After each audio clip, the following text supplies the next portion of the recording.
I am so incredibly grateful today, and I'm so enthusiastic about our topic today, which is tuning into the bounty, your infinite bounty, that life is always happening in a powerful way.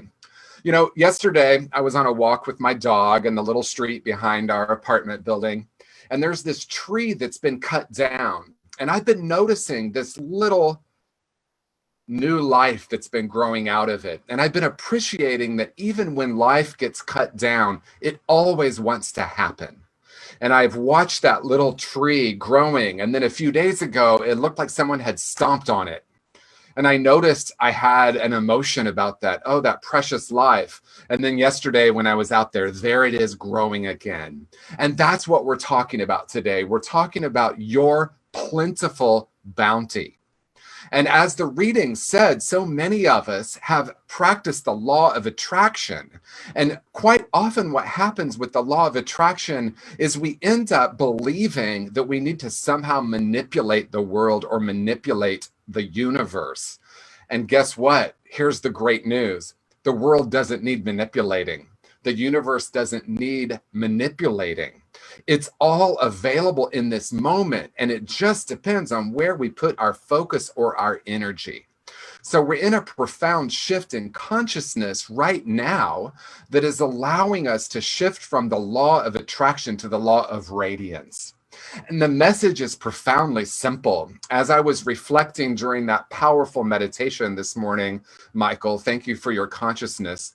I was reflecting on how some teachings are so profoundly simple that one sentence, one phrase can change our life when we lean into it and explore what that actually means in our life. And two of these phrases came to mind, and they've been around a while. Okay, so Buddha, 2,500 years ago, some variation of, you hold the key to end your own suffering.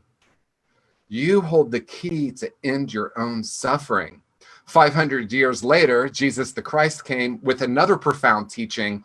And this one is one that I feel like right now on planet Earth is so wanted and needed. And that is to be in this world, but not of this world.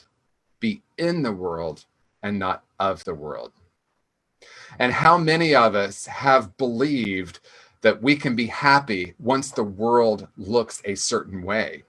We're in a tumultuous time if we have that belief, right? We have a belief that there's a lot of conflict, division, polarization, opinionating.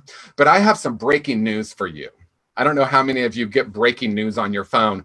It seems like there's a lot of breaking news these days. About every 2 minutes, there's some new breaking news. Well, here's the breaking news. The breaking news is you're a whole and perfect being. You are love. You are light. There is a place within you that is unharmed and unharmable, and you are here to recognize your own essential beingness and radiate that into the world. That's what the world is longing for right now. And the great news is where we put our energy is what grows. Or another way to say it is the energy that we are emitting is what attracts and what we are attracted to in the world. So what is the frequency that you are holding in this moment? There are layers to this conversation because thought holds a particular frequency. And as a matter of fact, one of the issues that I see with the law of attraction is so much of it is focused on thought. If I can just change my thinking, I can change my life. And as I said in the reading, we can get these incredible results that might be temporary when we only try to change our thinking. When we have an idea of holding a positive thought so that we can manipulate or create the life that we want, first of all, it's a lot of work, right? It's a lot of work for me noticing my thoughts, changing my thoughts, trying to only stay positive. The issue with that is we're playing in the realm of relative reality. Now, the great news about relative reality, if you want to look at it as great news, is everything is always coming together and falling apart, coming together and falling apart. Everything has a beginning, a middle, and an end. So making peace with that, it has been said, is the way to freedom, the path to true freedom. But I think there's a trick here, because if I believe that I am my thoughts, It's not so easy for me to make peace with what's happening in the world or be at peace with what's happening in the world. When I understand that I have thoughts, and God knows I have thoughts, and I have opinions, and I have perspectives, and I have points of view. I'm going to guess that we all have that. We have this experience of having these perspectives, and many of us understand now that our perspectives create what we call reality. But when we tune into a deeper frequency, the ultimate frequency of who and what we are, and we recognize that place that is unharmable, that place that is whole and perfect, and when we recognize that we're not here to change the world, we're here to simply radiate the love that we are into the world and watch what happens. Life is a great experiment. When I understand that I need nothing from the world, I recognize that everything is already within me. And when I know that I know that I know that love is who and what I am, that light is who and what I am, and I'm dedicated, instead of trying to get the world to do something for me or to manipulate the world through my thinking or even my emotions, when I recognize that it's all available at every single moment. And when I tune into that frequency and I start to radiate that into the world, there's a profound shift that happens. So Jesus, the Christ, was not saying, don't be of the world. That's only part of it. He said, be in the world, but not of the world. So being in the world is called. We can be, as Michael Beckwith says, a profound beneficial presence on the planet. But if I am in the breaking news that I see on CNN or Fox, which, by the way, they have very different breaking news about the exact same story. And if you want to have a mind-blowing experience, I invite you to watch the documentary, The Social Dilemma. It shows us that social media is being manipulated by an algorithm to give us more of our own belief system. In other words, I have a particular belief system or an idea. What I click on gives social media information about what news I'm going to receive, and someone else is going to click on and focus on something entirely different, and they're going to have a completely different story about what's happening. And then we get deeply entrenched in believing that our point of view is the one and only correct way, and we start to create what we perceive to be the other. I think this is great news. I've heard people that have watched that documentary and think, oh my gosh, this is terrible. This is terrible that we're all being fed different stories. I think it's great news because we can recognize then I can question everything I'm hearing. I can question every idea or every point of view, and I can recognize that there isn't any permanent solution in changing the story. There isn't any permanent solution in changing the world. The beautiful paradox is this: when I recognize who and what I am and I radiate that into the world, then we start to see profound shifting happening on the planet. The only way we really change the world is by changing our perspective of the world. And as I begin to do that from this place of eternal and essential beingness, I recognize paradoxically that it does have a profound effect. Words have energy. So just for a moment, I invite you to feel the energy of these words. Love.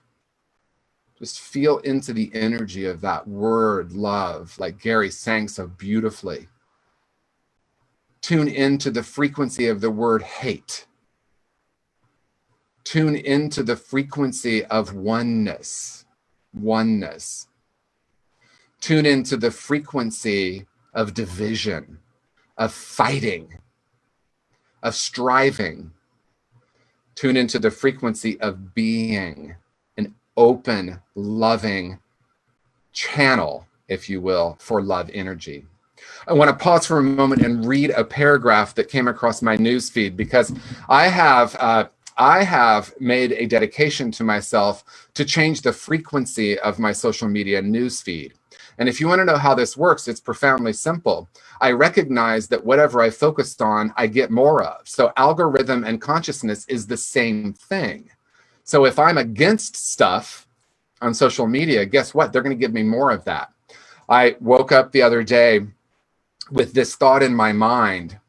I'm so grateful that social media has given us something to be angry about, because I know that's important to me. Something to be angry about. The Course in Miracles says what I'm upset about, I don't know if that's how they say it exactly, is not what I'm upset about. So the conditions of the world aren't the truth of our being. And if I have resistance to that, in other words, if I want more love, I focus on love. And the more I put love out and I read love and click on that, the more the universe, also known as Facebook, gives me, right? So that's consciousness. That's relative consciousness or human consciousness. What I focus on grows. So the bounty is plentiful, but if I grew up in Indiana, Reverend Verona, you grew up in Iowa, right? So we know farming, we had it around us, right? So if I plant corn, corn is going to grow. If I plant wheat, wheat is going to grow. So if I plant the seeds of division and hate and otherness and judgment, I will get that as a plant. It becomes profoundly simple. And then I have this cornfield, or let's say a judgment field, and I wonder why everyone's judging me and I'm so stuck in judgment. So rather than focusing on the bounty or the manifestation or the harvest, let's take a look at the seed. What seeds am I planting today? Not from a place of judgment, but from a place of curiosity. I wonder what it is about this seed that I keep planting. And so when we plant a seed, it's important that it's under the ground and we water it and it needs sunlight. The conditions need to be a particular way in order for that seed to grow.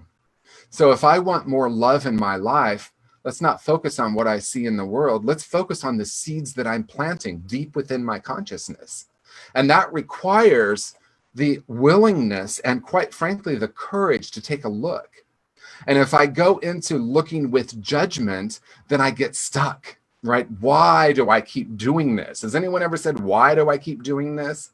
Or even better, why does this keep happening to me? So that simply means that we're in the consciousness of what we could call victim consciousness or martyr consciousness. Nothing wrong here. I had a really wonderful teacher, one of my first teachers, that said, the law is always working. That's the great news. So if you keep having situations in your life that repeat, and there's situations you don't want, rather than saying, this is so terrible, I keep doing this, you say, I am so powerful that I keep creating these relationships that are not fulfilling. I am so powerful that I keep creating this lack in my life.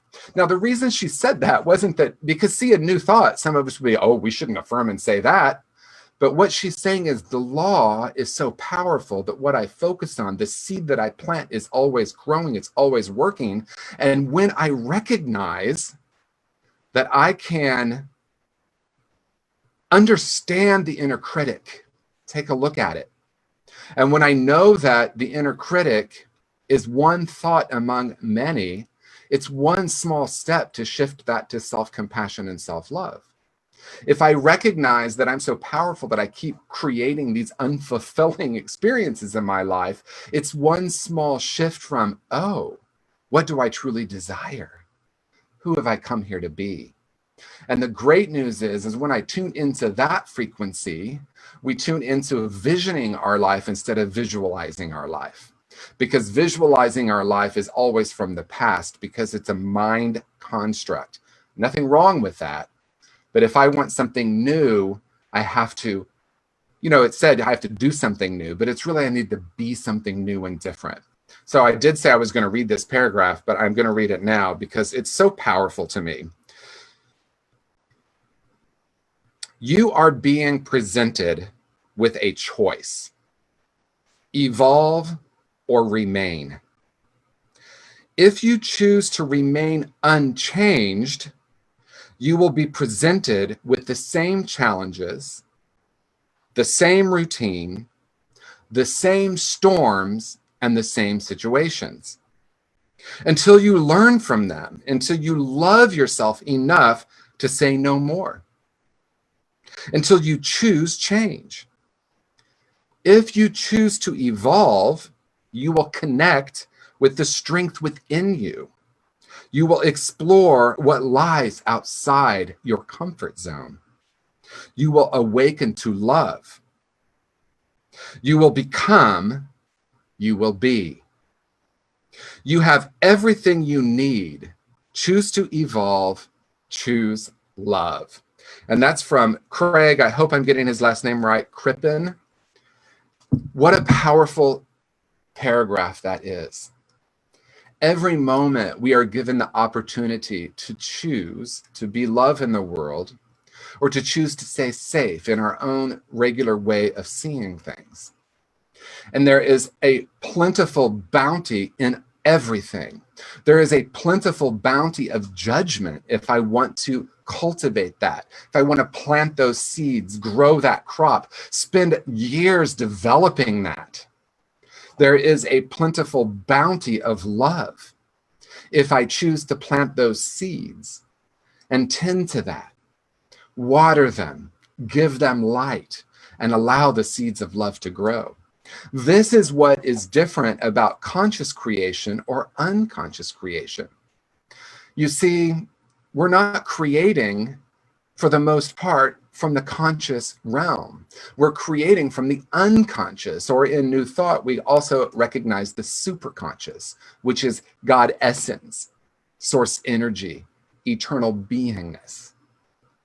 And so when I explore that we're creating under the water, if you will, imagine an iceberg, we only see a small amount of it above the water. But there's so much more underneath the water. And a lot of us, myself included, spent many years afraid to look. As a matter of fact, I think it's an interesting metaphor that we have spent so much money and energy going into space, but we really don't even know what's at the bottom of most of our oceans, right? So there's a tendency, I think, to want to go up and out. And that's a beautiful metaphor to take a look at what's happening deep within me. What are those unconscious beliefs and biases that I've been holding? And underneath that is that place where I am unharmed and I am unharmable. That's why at Agape, there's such a strong focus on mindfulness, meditation, time in the silence, and visioning. Because we're not creating based on what we think we want. We're creating by opening up to the internal navigation system, the wisdom within us. When I'm open to that, life is surprising in beautiful ways. But it's not surprising when I've practiced it enough to know that I can trust it 100% of the time. Because the messages that come from that deep inner knowing, that wellspring of wisdom, always hold within it everything we need to bring that into the world. And in my experience, not only do I have everything I need to bring that vision into the world, but it also serves people around me. It's not just about me anymore. It becomes about something much greater. It becomes a recognition that really, ultimately, we're here to simply be the frequency of love, the vibration of that. It's pure science. Frequency matches. And so I want to say a word, switching gears slightly, about where we're at in our country, the division that we're seeing, the name calling, the finger pointing.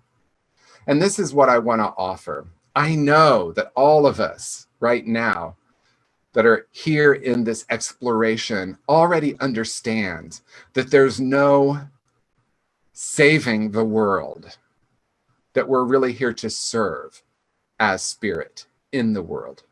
And that goes back to that profound teaching from Jesus 2,000 years ago. Be in the world, but not of the world. Be of spirit. Be of a recognition that love is who and what we are. And then we can bring that into every condition in the world. Because sometimes what people hear me saying is, so you're just saying ignore the world and just spend time in meditation and in the silence?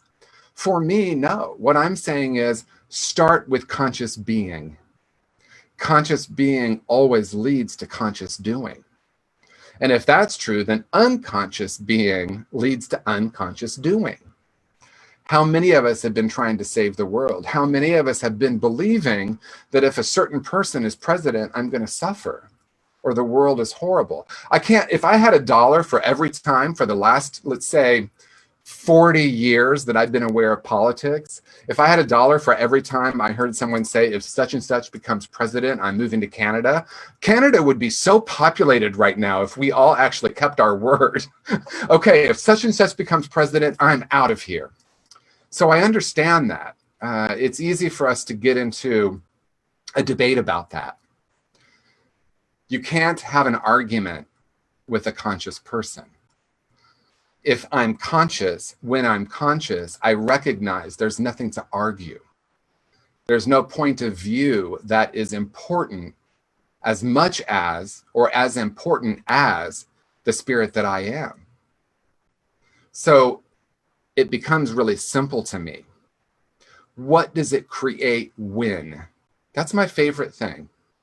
I would say probably the last year, I ask myself the question, what does it create when? What does it create when I post that on social media? What does it create when I use these words? What does it create when I have this point of view? Life is energy. And what we know is that matter, as Dr. Sue Morter so beautifully says, matter is simply compressed energy. And so if that's true, then the energy that I'm vibrating as in the world eventually gets compressed and becomes what we call reality, or it becomes manifest, or it becomes something we can see and touch and taste. But the reality of this is that life is energy. And so the frequency that I am emitting is what creates the world. So can you imagine for a moment right now in our political landscape, 1 month, I think it's 1 month from today, maybe, I'm never great at knowing what day it is, but in about 1 month, we will be voting. Imagine right now if we could unplug from the conditions of the world and plug into our essential beingness, unplug from the breaking news of the day, and recognize that that breaking news, or as Michael Beckwith says, you remember newspapers? He used to say it back when we had newspapers. He said, newspapers aren't newspapers, they're olds papers. They're just recycling the old story of division and separation and not enough, fear. The news story, the news flash, the breaking news is that I am more powerful. There is something within me that's more powerful than anything in the world. There is something within you that's more powerful than anything in the world. Any ism, any division, any virus. Now, someone might hear me say, what, you shouldn't be concerned about the virus? This is what I want to say about it. When I understand there is something within me more powerful than any condition in the world, I can unplug from the fear that creates more of it, right? So there is a nuance here, but there's a profound teaching that we have in New Thought. And I'm going to be a little bold for a moment and say that I think some New Thought has been watered down, because I've had people say to me, well, it's not always that case. It's not always that. What happens is we're so deeply conditioned to look at good and bad and right and wrong that we will say something like, oh, isn't it terrible that COVID-19 is here? Isn't it terrible that we have these conditions? Isn't it terrible that we have this person running for office or this person in office? We're always perceiving that. When we recognize that there is something within each and every one of us that is more powerful than that, then we can begin to look at it in a completely different way. Does it mean that the conditions of the world go away? Maybe, maybe not. But how I perceive them from this place of essential beingness changes the way I relate to the world. And so most of us have been taught that the only way we can be happy is to change the conditions of the world. Once the world starts doing it in a particular way, I can be happy. This is so pronounced right now. You can't say it that way. You can't do that. This is the way we talk about this. This is the way we do it. And I understand, and I even see that it's important in so many ways. We evolve and we grow, and it is important for us to grow in consciousness as human beings. In addition to that, we also recognize that there is a place of neutrality within us. And as we are being that in the world, we start to affect greater change. The analogy I love to use is profoundly simple, and I'll share it as a story. I was really involved in my nephew's life in his early years, and I remember, I think around 2 or 3, he would have emotional experiences. Let's put it that way, right? Some people call them meltdowns, but really it's just this beautiful little human being expressing what he's feeling. And so in the midst of a meltdown, what I learned is if I could just get down on his level and be present with him and look him in the eye, there would be something that shifted and he could calm down and be more open. Now, what I often got when I was having a meltdown or an intense emotional experience at 3 was some version of go to your room so you can stop crying, or don't do that, boys don't cry, all those different messages. And so what happens when I recognize that what is really wanted and needed right now is presence and curiosity? As I've said, I have a new acronym, and it's shocking to me that I am studying to be a cop. Let me explain what I mean. Curious, open, and present. Can I be curious about the frequency that I'm tuned into? Can I be open to recognizing that the world of conditions is always changing? Can I be present with the person sitting in front of me, even if they have a different point of view? The world would have a profound shift if we started talking with each other rather than about each other. And so we have an opportunity right now for this next month to be a frequency of love, compassion, openness. It doesn't mean I need to agree with the points of view of other people, but what it means is just like that temper tantrum, right? Which of course I don't call it that, but we call it that in the world a lot. Just like that intense emotional experience, something is wanting attention. What if I could be open and present to that? What if I could be curious about another person's point of view? We live in a world that has begun to and continue to create so much duality, so much division, so much separation. And the human beings that I know ultimately want love and connection. We just all have a different point of view about how to get there. And I understand very clearly that someone might be hearing me right now and say, well, there are things that are evil. There are things that just I can't tolerate. And so it is. What if I could also become really curious about what's at the root of it? Because we are so accustomed to looking at symptoms and trying to fix the symptoms that we often miss what's happening at the root. So how do we participate? How are we active participants in, as Marianne Williamson says, healing the soul of America? The soul of America, what's happening in our country, what's happening in our world. And can we be a part of the transformation? Lao Tzu told us thousands of years ago that the greatest gift I can offer the world is that of my own transformation. And it's profoundly practical, going back to what gets created when. What gets created when I believe that the world needs to change so I can be happy? What gets created when I go into a judgment of myself about that? What gets created when I say the only change that really needs to happen is within me? What gets created when I then commit to myself to being that frequency in the world and watching what happens through the lens of compassion, openness, and presence? Moving beyond the construct of good, bad, right, wrong, and become curious about what's needing to heal in our country and in our world. Can I be a participant in that rather than a judge of that? Can I recognize that the greatest gift I can offer myself and the world is to notice the reactive impulse and to have love and compassion for that reactive impulse, to love that as the inner child that might be having that intense emotional experience. So many of us have spent so many years running from that inner emotion, those feelings. We've been running from them for so long that turning toward them and having compassion for that reactive impulse might seem really foreign.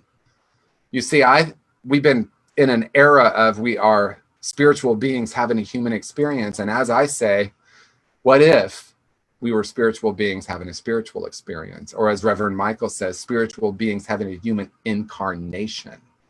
I'm here to be spirit in the world. What happens when I know that?